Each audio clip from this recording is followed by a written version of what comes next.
உலகத் தமிழ் ஆர்வலர்களுக்கும் தமிழ் நெஞ்சங்களுக்கும் யாவருக்கும் அமிர்த தமிழுடன் வணக்கம். மகாகவி பாரதியாரின் குயில் பாட்டு 3ஆம் பகுதி. மகாகவி பாரதியார் மாஞ்சோலையில் முதல் நாள் ஒரு குயிலை சந்திக்கிறார். அந்த குயில் இவர்கிட்ட நிறைய காதல் வார்த்தைகளை பேசுது. இந்த பாட்டை பாடுது, காதல் காதல் காதல், அதை பாடுது. கண்ணீர் விட்டு அழுது, என் அன்பை ஏற்றுக்குங்க அப்படின்னு சொல்லிலாம் கெஞ்சுது.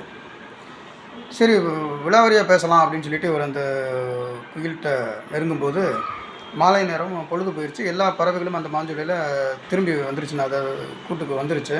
இரைச்சல்கள் அதிகமாகி விட்டது.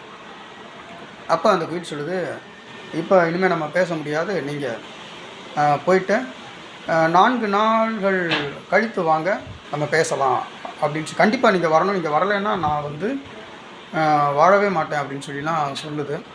இவர் என்னடா முழுசாக பேச முடியாமல் போச்சு அப்படின்னு சொல்லிட்டு அப்படியே வீட்டுக்கு வராரு. மனசு கேட்கல. சரி, நாளைக்கே நம்ம போயிட்டு அந்த குயில்கிட்ட என்னன்னு பேசிடுவோம் அப்படின்னு சொல்லிட்டு நான் நினச்சேனே. பாரதியார் நினைக்கிறார், இப்படி நினச்சேனே. மறுநாள் என்ன நடந்துச்சு? நான் அந்த குயில்கிட்ட போய் பேசலாம்னு நினச்சேனே. அதுக்குள்ளே சொற்றை குரங்கும் தொழுமாடும் வந்தெனக்கு முற்றும் வைரிகளாய் மூண்ட கொடுமையையும் நான் என்ன தான் சொல்கிறது, மனசு கேட்கலையே. சரி, மொதல் நாள் என்னட்ட பேசுச்சு, மறுநாள் அதே ஆசை வார்த்தைகளை அந்த குரங்கிட்ட அந்த குயில் பேசுது, அதுக்கடுத்த நாள் மாட்டுக்கிட்ட பேசுது. இதெல்லாம் பார்த்தும் கூட என் மனசு திருந்தலையே, அந்த குயிலை வெறுக்கலையே, ஏன் அந்த குயில் மேலேயே என் நாட்டம் பூரா போகுது, நான் ஏன் இப்படி ஆகிட்டேன் அப்படின்னு சொல்லி எண்ணிக்கிட்டே புலம்பிக்கிட்டு அப்படியே தூங்கிடுறார். மறுநாள் விடியுது. காலையில் எந்திரிச்சிட்டு அப்படியே சரி கிளம்பும்போது மாடத்தில் நின்று யோசிக்கிறார்.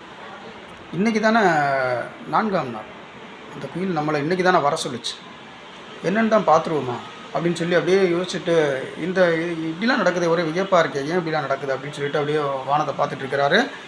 அந்த குயில் உருவம் தெரியுது வர்றது, இவரை நோக்கி தான் வருது. டக்குன்னு அவர் பார்க்குறாரு, இது பொய் குயில் ஆகிட்டு, இந்தா அப்படி வரேன் அப்படின்னு சொல்லிட்டு வேகமாக மாடத்தில் இருந்து இறங்கி அப்படியே போகிறார். பார்ப்போம், அது போக்கு காட்டுது அந்த குயில். அது தொடர்ந்து போகிறார், என்ன தான் செய்யுதுன்னு பார்ப்போம் அப்படின்னு சொல்லிட்டு அது நேராக இவரை அதே மாஞ்சோலைக்கு கூட்டி போகுது. அங்கே போயிட்டு ஒரு மர கிளையில் வழக்கம் போல் உட்காந்துட்டு அதே பழைய பல்லவி, காதல் காதல் காதல் காதல் போயின் காதல் போயின் சாதல் சாதல் சாதல் அப்படின்னு பாடுது. இவர் பார்க்குறார், நீச குயிலே நிலையறியா பொய்மையே ஆசை குரங்கினையும் அன்பார் எருதினையும் எண்ணி நீ பாடும் இழிந்த உழைப்பாட்டை நன்னி இங்கு கேட்க நடத்தி வந்தாய் போலும் என அப்படின்னு சொல்லி வைறாரு.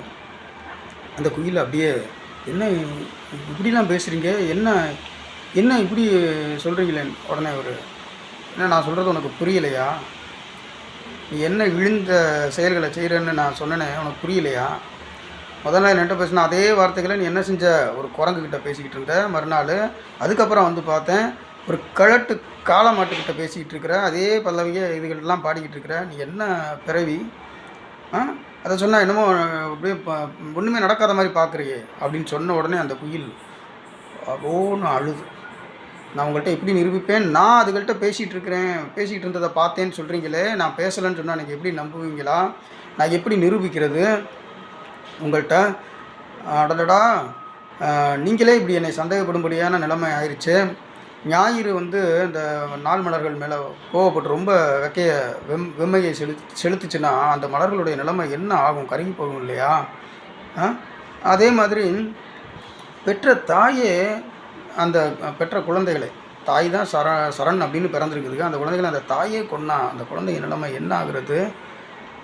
தேவர்களெல்லாம் மக்கள் மேலே சினம் கொண்டு விட்டாங்கன்னா அந்த மக்கள் நிலை என்ன ஆகுறது அப்படின்னு சொல்லி அந்த மாதிரிலாம் இருக்குது. நீங்கள் என்னை சந்தேகப்பட்டுட்டீங்க அப்படின்னு சொல்லி புலம்புது. உடனே அவர் பார்க்குறாரு பாரதியார், என்ன குயில், இன்றைக்கி ஒரு நாடகத்தை போடுறியா? என்னமோ ஒன்றுமே நடக்காத மாதிரி நீ பாட்டுக்கு என்னமெல்லாமோ சொல்லிக்கிட்டு இருக்க, நீ பேசலைங்கிற, பார்த்தவன் நான் அப்படிங்கிறாரு. உடனே அந்த குயில் சொல்லுது, இல்லைல்ல, நீங்கள் கண்ணால் பார்த்ததெல்லாம் உண்மைன்னு நம்பிட்டீங்க, உங்களுக்கு நான் நிச்சயமாக புரிய வைப்பேன். நீங்கள் என்னை புரிஞ்சுக்கணும், நான் சொல்கிறது உண்மை அப்படின்னு தெரிஞ்சுக்கணுன்னா கொஞ்சம் பொறுமையாக கேளுங்க. என்னுடைய முன்ஜென்ம கதையை உங்கள்கிட்ட நான் இப்போ சொல்கிறேன். அப்படின்னு சொல்லுது. என்னது, பூர்வ ஜென்ம கதையா அப்படிங்கிறாரு மகாகவி பாரதியார். ஆமாம், நம்புங்க நம்புங்க, நான் உங்களுக்கு சொல்கிறேன், உங்களுக்கு புரிஞ்சிடும் அப்படின்னு சொல்லி அந்த குயில் கெஞ்சுது. சரி சொல்லு கேட்போம் அப்படிங்கிறாரு பாரதியார்.